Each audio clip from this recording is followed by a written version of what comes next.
를 속개하겠습니다. 제105차 최고위원회를 속개합니다. 먼저 박찬대 당대표 직무대행의 모두 발언이 있겠습니다. 오늘은 세월호 참사 11주기입니다. 2014년 4월 16일 차가운 바닷속으로 쓰러져간 304명의 소중한 생명이 여전히 우리의 마음속 깊이 자리하고 있습니다. 세월호 이전과 이후는 다른 사회가 될 거라 믿었지만 11년이 지난 지금도 우리는 여전히 묻습니다. 국가는 존재하는가? 국가의 존재 이유는 무엇인가? 특히 윤석열 정부 3년 동안 정부의 무대응과 무능력, 무책임이 부른 참사로 인해 수많은 생명을 잃으면서 국민은 각자 도생의 길로 내몰렸습니다. 이제 악순환을 끊어내야 합니다. 안전한 나라, 생명이 존중되는 나라를 만들겠다는 약속을 지키기 위해 더불어민주당은 최선을 다하겠습니다. 국민의 희생에 대한 진실을 밝히고 더는 참사가 반복되지 않도록 힘쓰겠습니다. 한덕수 총리의 월권이 도를 넘어도 한참 넘었습니다. 내란 혐의로 수사받던 한덕수 총리가 헌법재판관을 지명하며 헌법을 무시한 것도 모자라 5년치 보훈 인사를 꼼꼼히 알받고 있습니다. 대통령의 중대한 고유권한 행사는 자제하라는 것이 우리 헌법과 법률에 담긴 일관된 정신입니다. 라고 말했던 것은 한덕수 총리였습니다. 그럼에도 내란으로 인한 민심이 흉흉하고 대통령 선거가 채 50일도 남지 않은 시점에 서둘러 인사를 단행하는 이유가 무엇입니까? 헌법과 법률 위반으로도 성에 차지 않아 권한을 남용하는 것입니까? 아니면 내란 혐의를 감추고 자신의 안위를 위해 호위, 보훈 인사를 하는 것입니까? 한덕수 총리는 12.3 내란 이후 12월 4일부터 4월 11일까지 알리오 공공기관 경영정보 공개 시스템에 올라온 101건의 공공기관 임원 모집 공고에 관해 명확히 대답해야 할 것입니다. 한덕수 총리는 자신이 선출된 대통령이 아니라 임명직에 불과한 총리이자 권한 대행일 뿐이라는 사실을 명심해야 합니다. 치러야 할 죗값이 지금도 차고 넘친다는 걸 잊지 않길 바랍니다. 어제 정부가 12조 원 규모의 추경안을 발표했습니다. 기존보다 2조 늘긴 했지만 찔끔 추경 임에는 변함이 없습니다. 내란과 통상 전쟁의 여파에 장기화되는 내수 침체에 효과적으로 대응하려면 이 정도로는 턱없이 부족합니다. 실제로 정부가 예산을 1원 더 쓰면 국내 총생산이 1.45원씩 늘어난다는 한국은행 경제연구원의 연구 결과도 있습니다. 내수 침체, 수출 기업의 어려움을 덜기 위해서는 보다 과감한 추경이 필요합니다. 이창용 한국은행 총재도 빠른 추경이 중요함을 언급하며 15에서 20조 규모의 추경을 주장한 바 있습니다. 그럼에도 기재부가 추경 증액에 소극적인 이유가 무엇인지 묻지 않을 수 없습니다. 민생 살리기는 뒷전인 채 생색내기에만 급급한 추경에 기뻐할 국민은 없습니다. 실질적인 효과를 볼 수 있도록 정부는 지금이라도 추경 규모를 확대하길 바랍니다. 네, 다음으로 김민석 최고위원의 발언이 있겠습니다. 대미 관세 졸속 협상은 안 됩니다. 7월 8일 유예기간 종료까지 마지막 35일이 6월 4일 출범하는 새 정부의 시간이고 미국의 전략이 가변적이며 조기 타결이 아닌 일본 같은 신중한 접근 전략이 합리적이며 여러 정황상 시간은 우리 편이고 조기 대선의 특수 상황을 미국에 충분히 설명할 수 있기 때문입니다. 본격 협상과 타결은 선출된 정당성과 협상력을 가진 새 정부의 책임과 권한이고 파면된 대통령의 자녀 내각인 한덕수 대행 체제는 성실한 예비 협의가 최대한입니다. 대행 체제는 국회와의 초당적 협력, 이익균형을 해치는 불가역적 협상 절대 불가, 투명한 대국민 보고의 원칙을 지키며 미국의 전략을 파악하고 잘못된 주장에 반론하는 예비협의 임무에 만전을 기해야 합니다. 국회는 조기 대선 중에라도 국익 최우선 원칙 하에 통상특위 구성, 민관정 협의, 초당적 방미단 파견, 대행체제의 예비협의 진행 점검을 위한 본회의 일정을 잡아야 합니다. 민주당은 대선 중에도 관세 협상과 경제 안보 점검을 진행하겠습니다. 이번 관세 협상은 신한미 협력과 리커플링의 계기로 만들어야 하는 초당적 국가 과제입니다. 한덕수 대행의 5월 11일 대선 후보 등록 명분 만들기용 졸속 협상은 꿈도 꾸지 말 것을 한덕수 대행, 최상목 부총리, 안덕근 산자부 장관 3인에게 엄중 경고합니다. 한덕수 최상목 팀은 이미 무능이 확인된 팀입니다. 경제도 망쳤고 민감 국가 지정도 못 막았습니다. 뭘 믿고 관세 협상을 몽땅 맡깁니까? 알래스카 프로젝트를 덜컥 무는 것도 안 됩니다. 공정선거 관리는커녕 한덕수 노역의 도구가 되어 매국적 졸속 협상을 한다면 역사의 이완용 팀으로 기록될 것입니다. 통상 관련 정부 각 부처의 실무진도 윤석열 계엄 내란 당시 양심적 군 간부들의 대처처럼 예비협의의 선을 넘는 월권적 반국가적 협상 타결 시도는 불응해야 합니다. 졸속 타결 오버 말고 성실한 예비협의에 전력을 다하십시오. 한덕수 대행에게 경고합니다. 관료생활 막판에 노역으로 망가진 분들 많이 봤습니다. 대행 역할 할 거면 당장 불출마 선언하고 출마할 속셈이면 당장 대미 관세 협의에서 손 떼야 합니다. 국민과 국익 갖고 장난치지 마십시오. 세상에 이완용도 아니고 국익 갖고 자기 출마 장사를 하는 경우가 어디 있습니까? 출마 명분 잡고 싶어서 위헌 월권의 인사를 계속하고 대선 행보 오버하며 민주당에게 재탄핵해달라고 구걸하는 속내가 너무 유치합니다.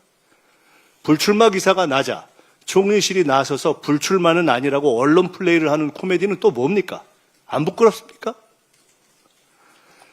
윤석열이 자폭하더니 국힘도 자폭하려나 봅니다. 아무리 어떤 후보를 내도 승산이 없다고 의원 절반과 지도부까지 다 나서서 무소속 한덕수 단일화 군불에 춤을 춥니까? 내란 동조 반성과 자진 해산을 피하더니 기껏 내분과 파국의 길로 갑니까? 윤석열도 자폭, 국힘도 자폭, 내란 세력은 자폭 전문입니까? 국힘 후보 선출 후 이낙연, 이준석, 한덕수 연합론이 나오는데 원칙 없는 사꾸라 연합치고 안 망한 걸 못 봤습니다. 한때 여당이자 국회 2당의 체신을 지키길 권합니다. 정당이면 정당답게 하십시오. 국힘 후보든 한덕수든 어차피 내란 후보에 검증된 무능 후보입니다. 허망한 단일화 꿈꾸다 당 깨는 모습이 임박해 보입니다. 네, 다음으로 전현희 최고위원의 발언이 있겠습니다. 어제 더불어민주당 제21대 대통령 후보 예비 경선 후보자 등록을 마쳤습니다. 새로운 대한민국을 향한 민주당의 위대한 여정이 시작되었습니다. 세 분의 후보가 내란으로 무너진 대한민국 헌정질서 회복과 경제 성장을 위한 선의의 경쟁을 펼쳐주시기를 기대합니다. 이번 대선의 시대 정신은 내란의 청산, 종식입니다. 내란 우두머리는 파면됐지만 곳곳에 잔존한 내란 잔당 세력의 호시탐탐 내란 정권 연장을 획책하고 있습니다. 정권 교체만이 내란을 완벽하게 진압하고 진짜 대한민국을 여는 유일한 길입니다. 파면된 내란 속의 1호 당원이 자초한 보궐선거로 천문학적인 국민 혈세의 낭비를 초래한 국민의힘은 대선 후보를 내지 않는 것이 지극히 당연한 도리입니다. 그런데 국민께 염치도 없이 가장 많은 후보를 배출한 정당이 되었습니다. 참으로 부끄러움도 없고 후한무치합니다. 국민은 심판을 벼르고 있는데 자기들끼리 반성 없이 김칫국만 들이키고 있습니다. 세수를 새 부대에 넣기 위한 마지막 청소가 반드시 필요합니다. 반드시 내란 특검을 출범시켜서 내란의 몸통부터 뿌리까지 발본색원해서 법의 심판대에 세워야 합니다. 김건희 명태균 특검도 즉각 추진해서 권한 없는 자들의 비선 권력 행사 단죄해야 합니다. 윤석열 아바타 한덕수 대행이 권한대행은 대통령의 모든 권한을 행사할 수 있다라는 위헌적인 망발을 쏟아냈습니다. 현재 국회 입법조사처, 법제처, 헌법학계가 한 목소리로 임시직권한 대행에게는 대통령 몫의 헌법재판관 임명은 위헌이다라고 지적합니다. 헌법학자들의 목소리에 기틀막하는 모습이 영락없는 윤석열 시즌2입니다. 공정해야 할 선거관리 책임자가 대선판에 기웃거리면서 대선의 공정성을 훼손하고 있습니다. 국회 대정부 질문에도 무단으로 불출석하고 공장 시찰 대통령 노름으로 국민을 무시하는 모습은 윤석열을 쏙 빼닮았습니다. 대통령 대행 자리에 몇 개월 앉아 있다 보니 대통령 소리를 듣고 싶은 겁니까? 내란 세력에게 유행하고 있는 혹시 나도 대통령 하는 난가병에 걸린 겁니까? 무자격 권한 대행에 무자격 내란 공범, 헌재 알박기를 반드시 막아야 합니다. 헌재를 장악하려고 내란 세력들이 자행하는 헌정질서 파괴 업무를 절대 자시하지 않겠습니다. 헌법재판소는 헌법재판관 2명이 퇴임하기 전까지 한덕수 대행의 위헌적 월권 행사에 대한 효력 정지 가처분 반드시 단호하게 인용해 주십시오. 내란 속의 윤석열 파면으로 정의를 바로 세워주신 헌재가 다시 한번 헌법 수호의 책무를 다해 주시기를 엄숙히 요청드립니다. 만인은 법 앞에 평등하다라는 헌법 정신이 유독 윤석열 앞에서만 훼손되고 있습니다. 유례없는 시간 단위 계산으로 구속이 취소되고 재판부 결정에 그동안 자동 반사적으로 항소, 상고하던 검찰은 즉시 항고를 포기했습니다. 부하들은 다 구속됐는데 정치 검찰이 탈옥시킨 내란 수괴만 버젓이 활보하고 있습니다. 급기야 이명박 박근혜 재판에도 허용되었던 촬영이 윤석열에게만 금지되었습니다. 지하 주차장으로 비공개 법정 출두를 하는 특혜까지 제공되었습니다. 대부분의 국민에게는 주어지지 않는 사상 초유의 사법 특권입니다. 분노한 국민께서는 윤석열은 법 위에 존재하는 특권청인가 하고 묻고 있습니다. 12산 내란은 내란 속의 윤석열이 국가 전복을 시도한 중대 내란 범죄입니다. 내란 속의 윤석열이 가해자이고 온 국민이 내란의 피해자인데 이런 전대미문의 흉악 범죄입니다. 국민들께서 내란 속의 법적 심판을 지켜보는 것은 피해자인 국민의 알 권리 보장이자 당연한 공익적 가치입니다. 재판부는 내란 속의 윤석열에게만 주어진 납득할 수 없는 사법 방탄 특혜를 즉각 철회하십시오. 재판 과정을 온 국민에게 공개하십시오. 민주주의와 인권의 최후 보루인 재판부가 그 역할을 제대로 하고 있는 것인지 국민께서 매의 눈초리로 지켜보고 계십니다. 헌정수호, 법치주의 수호도 민주당입니다. 이상입니다. 네, 다음으로 한준호 최고위원의 발언이 있겠습니다. 네, 대통령 선거 경선 절차가 각 정당에서 시작된 상황입니다. 그래서 소속 정당을 막론하고 이 후보에 대한 언급은 가급적 삼가려고 노력을 하고 있습니다만 우리 당 후보들에 대한 악의적인 공격에 대해서는 반드시 좀 짚고 넘어가야 할 필요가 있어서 한 말씀 드리겠습니다. 어제 나경원 의원이 괴기한 사진과 글을 SNS에 올렸습니다. 독특해요. 드럼통에 들어가서 손피켓을 든 모습인데요. 더욱이 신새벽에 이런 것을 올려서 매우 의아해했습니다.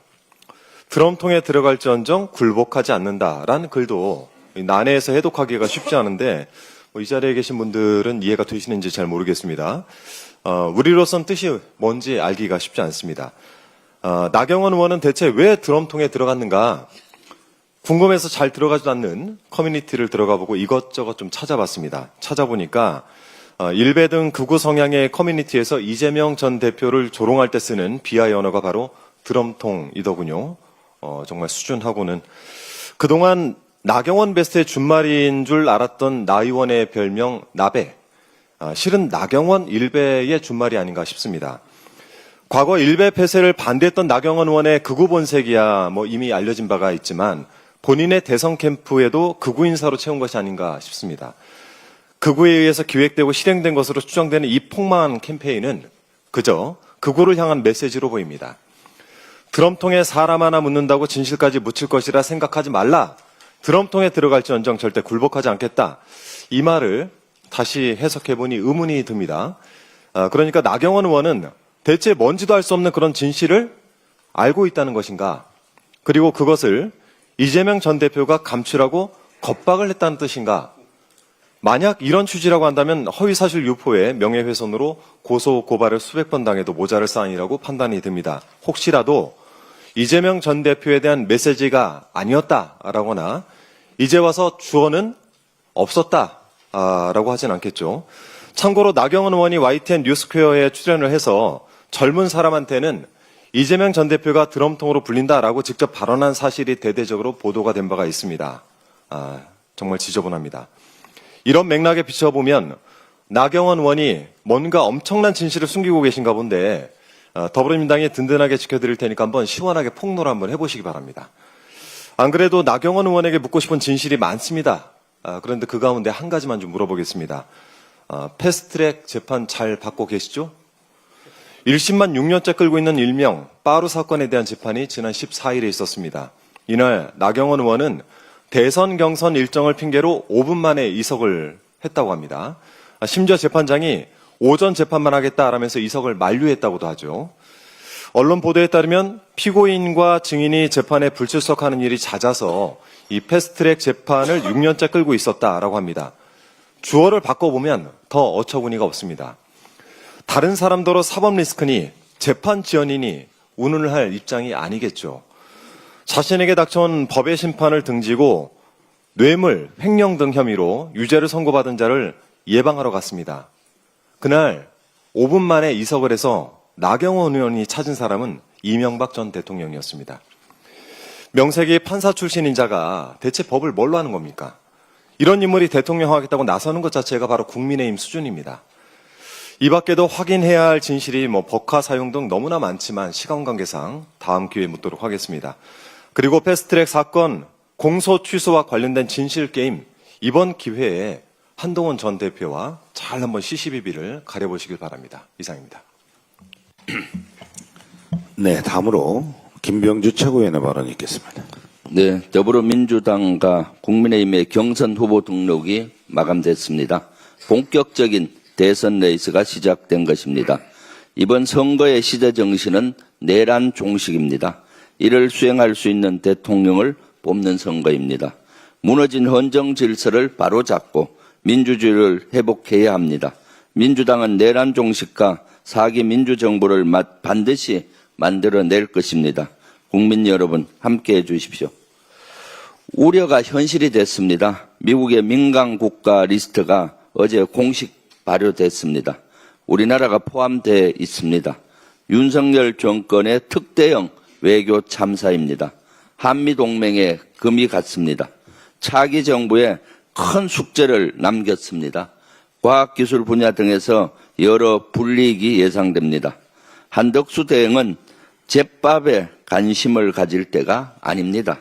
우리나라가 하루빨리 민간 국가에서 벗어날 수 있도록 죽을 힘을 다해 노력해 주시기 바랍니다. 지난 14일 대정부 질문에서 지적했던 장군 인사가 여전히 추진 중인 것으로 보입니다. 무엇보다 이번 인사를 주도하고 있는 인물 한덕수 권한대행이란 소문이 무성합니다. 한 대행은 권한도 없는 헌법재판관 후보를 지명한 데 이어 장군 인사까지 개입하려는 겁니까? 내란 세력으로 인해 우리 군에 대한 국민의 신뢰는 바닥으로 떨어졌습니다. 그런 내란 동조 세력이 장군 인사까지 단행한다면 이는 우리 군을 2번 죽이는 행위입니다. 한덕수 대행은 명심하십시오. 내란 동조 세력이 임명한 군 지휘부는 그 자체로 정당성이 없습니다. 당장 중단하십시오. 한덕수 대행의 추락은 도대체 어디까지입니까? MBN 보도에 따르면 이재명 대통령을 막는 게 한덕수 대행의 사명이라고 합니다. 어떻게 대통령 권한대행의 사명이 민주당 대선 후보의 발목을 잡는 겁니까? 무너진 민주주의와 추락한 경제를 하루빨리 되살리는 게 사명이어야 하는 것 아닙니까? 국정에는 관심이 없고 제밥에만 마음을 두고 있는 겁니까? 그렇다면 지금이라도 당장 사퇴하는 게 국가와 국민을 위한 최소한의 도리가 아닌지 깊이 생각해 보기 바랍니다. 대통령실 고위 관계자들이 12.3 계엄 직후 일제히 휴대전화를 바꾼 것으로 보입니다. JTBC 보도에 따르면 12.3 계엄 당일 윤석열과 저녁 식사를 함께 했다는 강희구 부속실장은 지난해 12월 15일 휴대전화를 교체했다고 합니다. 국가안보실 핵심 실세로 통하는 김태호 1차장은 지난해 12월 10일, 이기정 대통령실 의전비서관은 12월 6일, 윤재순 총무비서관은 12월 7일에 휴대전화기를 바꾼 것으로 알려졌습니다. 특히 홍철호 정무수석과 윤석열 변호인단으로 합류한 최진용 전 대통령실 국정메시지 비서관은 2차례나 휴대전화를 바꿨다고 합니다. 내란에 가담하지 않았다면 계엄 직후 휴대전화를 바꿀 이유가 없지 않습니까? 떳떳하다면 지금이라도 당장 수사기관에 출석해서 당당하게 조사받기 바랍니다. 이상입니다.